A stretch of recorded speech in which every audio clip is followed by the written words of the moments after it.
नमस्कार दोस्तों, मैं हूं जितेंद्र दीक्षित। किसी की मुसीबत किसी के लिए मौका बन सकती है और यही देखने में आ रहा है महाराष्ट्र की सियासत में। कांग्रेस पार्टी को ही लीजिए। कांग्रेस पार्टी साल 2019 में जो विधानसभा के चुनाव हुए थे, उनमें चौथी नंबर की पार्टी बनकर उभरी थी।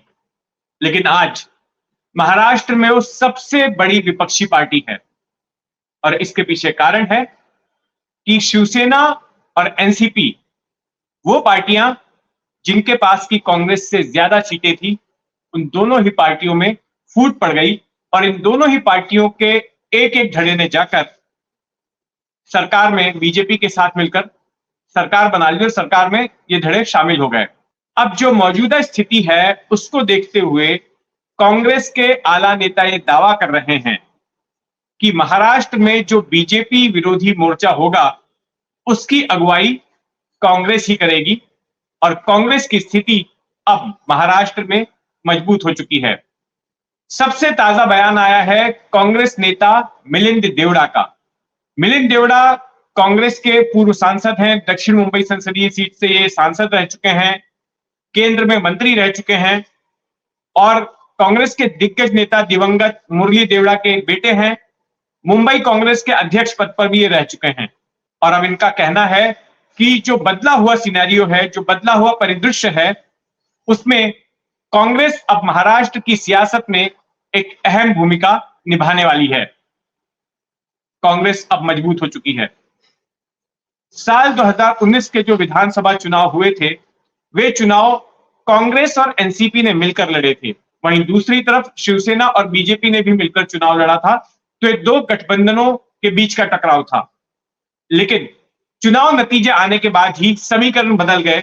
शिवसेना बीजेपी का गठबंधन टूट गया और शिवसेना ने कांग्रेस और एनसीपी के साथ हाथ मिला लिया और महाविकास आघाड़ी की सरकार महाराष्ट्र में बन गई, जो 2.5 साल तक चली। अब जो नतीजे आए थे, उन नतीजों के मुताबिक सबसे बड़ी पार्टी बीजेपी बनकर उभरी थी, जिसको कि 105 सीटें मिली थी। महाराष्ट्र में कुल 288 विधानसभा सीटें हैं, जिनमें से कि 105 विधानसभा की सीटें बीजेपी ने जीती थी। दूसरे नंबर पर शिवसेना थी, जिसने 56 विधानसभा सीटें जीती थी। तीसरे नंबर पर राष्ट्रवादी कांग्रेस थी, एनसीपी थी, जिसने 54 विधानसभा सीटें जीती थी और चौथे नंबर पर कांग्रेस थी, जिसने 44 विधानसभा सीटें जीती थी। तो कांग्रेस इन तमाम बड़ी पार्टियों में सबसे आखिरी नंबर पर थी। लेकिन अगर हम आज की बात करें तो आज जो परिदृश्य है उसमें कांग्रेस सबसे बड़ी विपक्षी पार्टी बनकर उभरी है और कांग्रेस का यह मानना है कि बीते 4 सालों में जो भी तमाम नाटकीय घटनाक्रम हुए महाराष्ट्र की सियासत में, उसके बावजूद कांग्रेस अपना कुनबा बचाकर रखने में कामयाब हुई।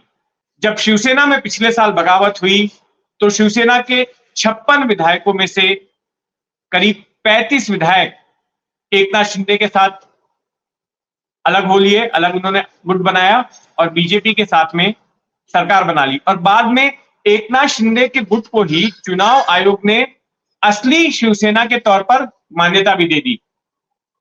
और उसके बाद इसी साल राष्ट्रवादी कांग्रेस में भी, एनसीपी में भी बगावत हो गई और शरद पवार से बगावत करके उनके भतीजे अजीत पवार ने अलग गुट बना लिया।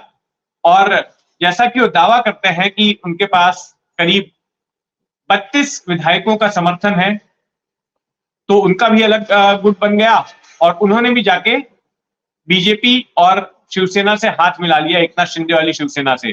तो अब इन दोनों ही पार्टियों के पास बचे खुचे विधायक ही रह गए हैं और ऐसे में कांग्रेस के पास ऊपरी हाथ है।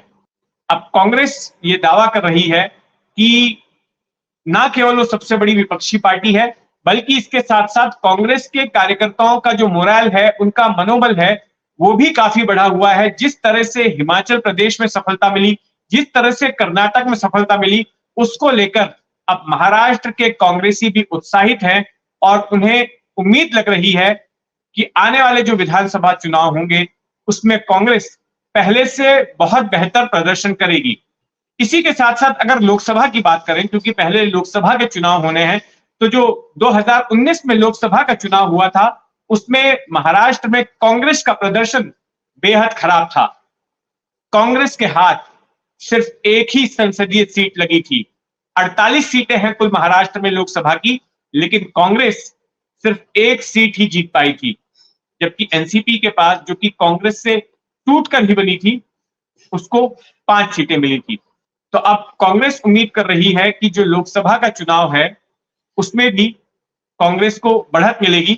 कांग्रेस इंडिया गठबंधन का एक अहम घटक दल है, और अगर हम महाराष्ट्र की बात करें तो अब मिलिंद देवड़ा का दावा है कि यहां पर अगुवाई कांग्रेस की ओर से ही की जाएगी।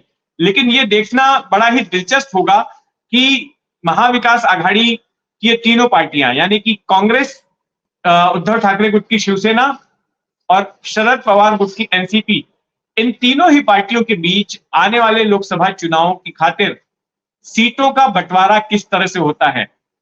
क्योंकि मौजूदा परिदृश्य में अब कांग्रेस अपने आप को असर्ट कर रही है, और जैसे कि संकेत मिल रहे हैं कांग्रेस के अंदर खाने से कि कांग्रेस इस गठबंधन में अपनी खातिर ज्यादा से ज्यादा सीटें मांगने वाली हैं। तो वहीं दूसरी तरफ एनसीपी भी जो है दावा नहीं छोड़ेगी। शरद पवार की एनसीपी भी इसी फिराक में है कि ज्यादा से ज्यादा सीटों के बंटवारे के वक्त उनके हिस्से आनी चाहिए। शिवसेना के अपने दावे होंगे। तो ऐसे में आने वाले चंद दिनों में स्थिति स्पष्ट हो पाएगी। शरद पवार ने अभी से ही लोकसभा सीटों के बंटवारे को लेकर बैठकें लेनी शुरू कर दी हैं। तो कुछ दिनों बाद यह पता चलेगा कि आखिर एनसीपी कितनी सीटों पर चुनाव लड़ने की तैयारी कर रही है। हो सकता है कि जल्द ही नवंबर के आखिर तक इन तीनों ही पार्टियों के बीच बैठकें हो जाएं सीट शेयरिंग को लेकर, और तब स्थिति स्पष्ट होगी कि किस पार्टी को कितनी सीट मिलती है। और हो सकता है कि सीटों के बंटवारे को लेकर इनके बीच मनमुटाव भी हो, और फिर सवाल उठेगा कि आखिर इंडिया गठबंधन महाराष्ट्र में कितना मजबूत है।